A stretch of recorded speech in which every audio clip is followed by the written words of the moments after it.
La mort.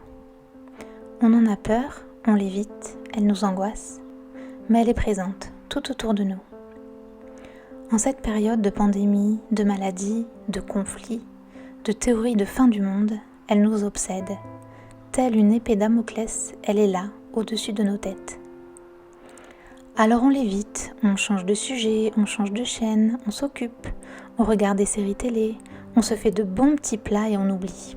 Du moins, on essaye. Vous avez probablement vos propres théories sur la vie après la mort, mais laissez-moi vous donner la mienne. Je crois à la vie après la mort, car Dieu a tant aimé le monde qu'il a donné son Fils unique afin que tout homme qui croit en lui ne meure pas mais qu'il ait la vie éternelle. Jean 3,16. Je crois à la vie éternelle.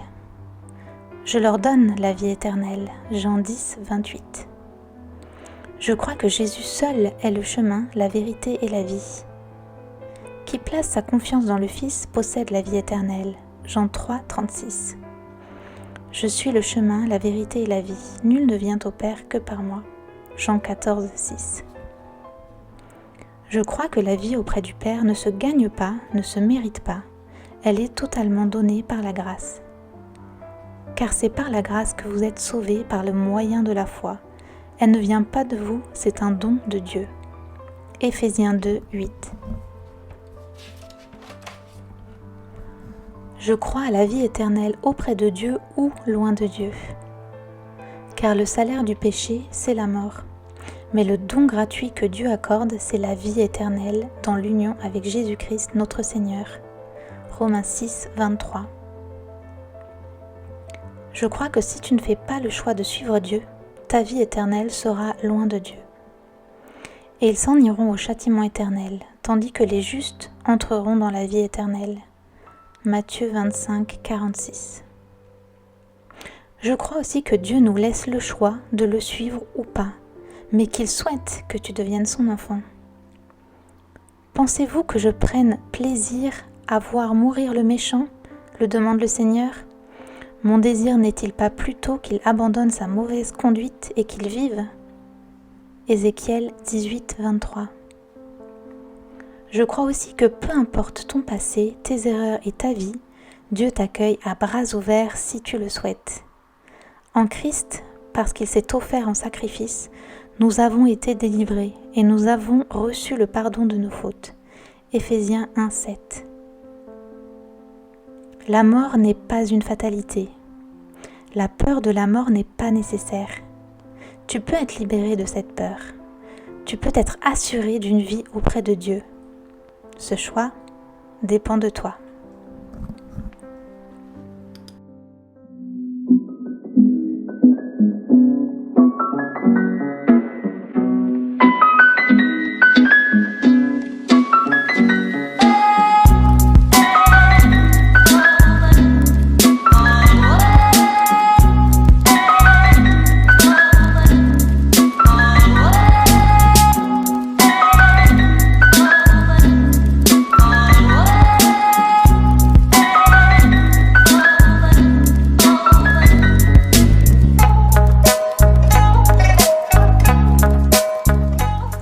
Bonjour à tous, alors je suis ravie de vous retrouver pour vous parler de ce sujet un petit peu tabou, un petit peu délicat, qui est le sujet de la mort, la vie après la mort.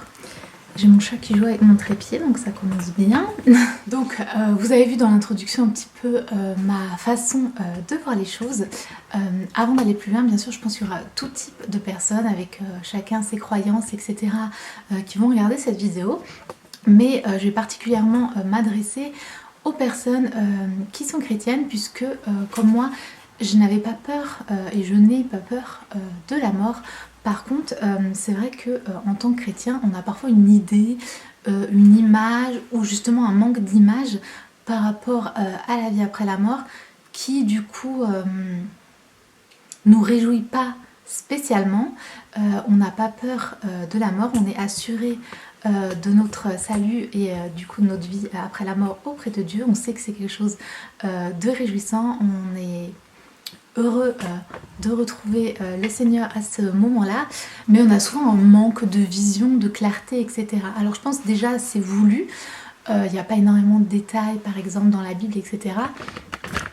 Puisque je pense que ça permet de garder aussi une part de mystère et qu'on n'est pas supposé tout savoir. Donc on a quand même quelques informations dans la Bible. On sait par exemple que ce sera un lieu où il n'y aura ni pleurs ni larmes, qu'il y aura des pierres précieuses, de l'or et qu'on sera dans la présence de Dieu. Mais certaines personnes ont des images un petit peu dans les nuages avec des petits anges en forme de bébé, etc. Accompagnés avec les chants de cantiques, de vieux cantiques du dimanche matin. Donc c'est peut-être pas spécialement une image qu'on a un peu réjouissante, qui nous motive, etc. Et du coup j'ai envie de vous parler d'une révélation que j'ai eue il y a plusieurs mois déjà maintenant. J'ai lu un livre en fait a complètement changé sur ce niveau-là, puisque comme je disais, j'avais quand même une bonne image voilà, du ciel, de la vie après la mort, mais c'était un petit peu flou.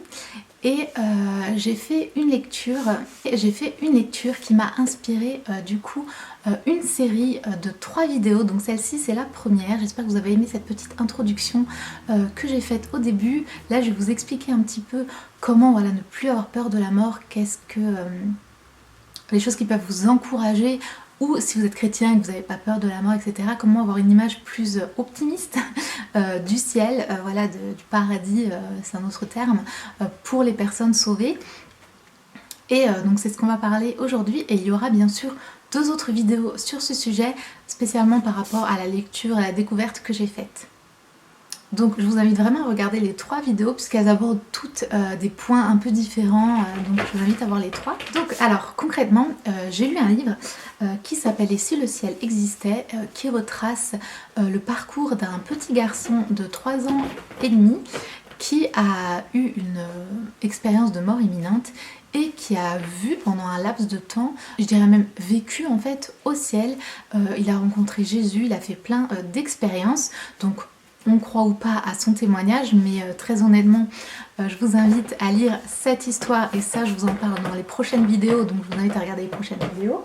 Mais dans ce livre, il donc retrace ses expériences. Donc bien sûr, c'est pas lui qui écrit, mais son papa, puisqu'il était tout jeune à ce moment-là. Et avec toute l'innocence, la naïveté de cet enfant, on retrouve voilà, tous les détails qui, je vous invite à regarder la prochaine vidéo, qui vous explique aussi un petit peu pourquoi j'y ai cru à ce témoignage, etc. Je vous apporte un peu des éléments, puisque c'est sûr qu'au début on peut être un petit peu dubitatif à ce genre de témoignage, mais je vous invite vraiment à voir l'autre vidéo qui va vous expliquer tout ça. Mais en fait quand j'ai lu tous les détails extraordinaires qu'il raconte, et du moins qu'il a vécu, je trouve que ça nous donne une toute autre vision en fait du ciel et de notre vie avec Jésus après, qui est du coup motivante et qui peut du coup apporter beaucoup de paix, beaucoup d'espérance, et vous donner, je pense, un renouveau dans votre vie chrétienne.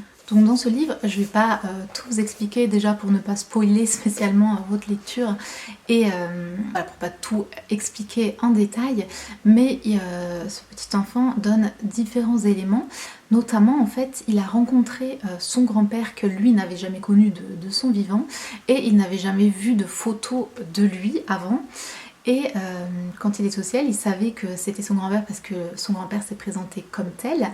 Et on retrouve après, quand le petit garçon parle de cette expérience, tout de suite son papa lui montre une photo du grand-père, donc quand il était d'un certain âge, mais le petit ne le reconnaît pas, et il va le reconnaître par contre sur une photo de lui plus jeune, donc dans je pense le début de la trentaine, quelque chose comme ça.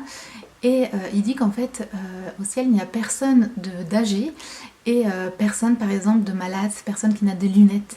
En fait c'est des petits détails comme ça qui donnent en fait des informations. Bien évidemment ça reste son témoignage à ce moment-là, donc on peut le prendre comme une expérience que lui il a vécue, ou comme un témoignage de réellement ce qu'est la vie au ciel, ça dépend de chacun. Mais personnellement, ayant lu le livre et à travers voilà, tous les tests et toutes les choses que le papa a pu mettre en place, et des choses véridiques, etc. Personnellement, moi je crois bien à un témoignage de ce petit enfant, et je pense que ça a vraiment été un moyen en fait pour encourager les personnes sur ce sujet-là, puisque on pourrait se dire ok, mais à quoi ça sert en fait de vivre une expérience similaire, à quoi ça sert d'écrire un livre sur le sujet ou d'en parler, puisque ça reste un petit peu flou quand même, c'est un peu particulier. Et en fait ça a pu encourager beaucoup de personnes déjà qui étaient en palliatif aux portes voilà, de la mort, à l'approche de la mort, mais toutes les personnes en fait qui angoissent aussi sur ce sujet, ou aussi des personnes qui, voilà, comme moi, n'ont aucune appréhension sur ça, mais ça donne un renouveau en fait avec voilà, tous les petits détails qu'on a en plus. Et voilà, ça fait longtemps que j'ai lu ce livre, et ma prochaine vidéo sera beaucoup plus pleine de détails qui vous expliquent vraiment tout ça.